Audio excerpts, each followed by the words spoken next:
बिहार का चुनाव करीब आते ही बिहार के सभी गायक गायिकाओं को विधायक बनने की तलब लगने लगी है। सबको टिकट चाहिए। कुछ लोगों को गरीबों की लाठी बनना है और बिहार को बदल देना है।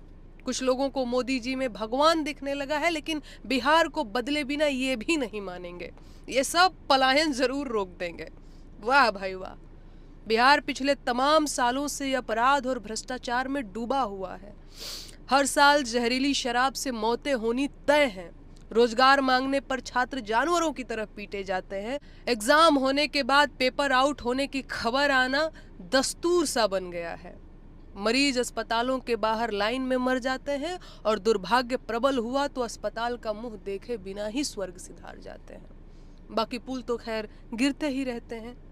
लेकिन इन तमाम अवसरवादी महत्वाकांक्षी गायकों और गायिकाओं ने कभी भी बिहार के इन बेहद जरूरी मुद्दों पर अपनी जुबान नहीं खोली। यहाँ तक तो गनीमत है, नहीं बोले होंगे भाई।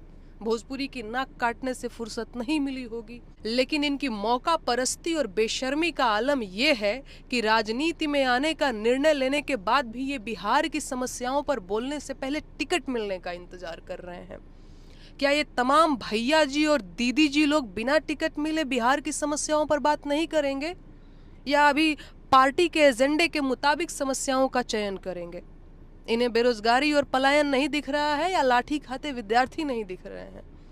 ये जहरीली शराब से हुई मौतों के बारे में नहीं जानते, या अस्पताल के बाहर मरते मरीजों की खबरें इन तक नहीं पहुंच रही?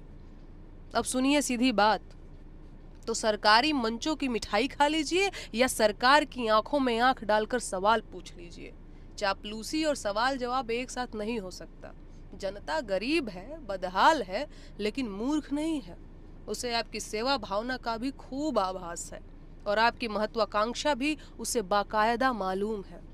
आम जनता का मसीहा बनने की इतनी तलब है तो पहले जमीन पर उनकी लड़ाई लड़िए, जनता के असली सिपाही बनिए, सरकार से सवाल पूछिए, दमन झेलिए, मुकदमे झेलिए, वरना जनता खूब समझ रही है कि आपको उनकी इतनी सेवा क्यों करनी है। बाकी स्वास्थ्य मेरा ठीक नहीं है, इसीलिए मैं ज़्यादा बोल नहीं पा रही हूँ। शायद आवाज़ में भी कुछ ऐसे आप लोगों को समझ में आ रहा होगा, लेकिन मैं मिलती रहूँगी, ऐसे ही प्रयास करूँगी मैं।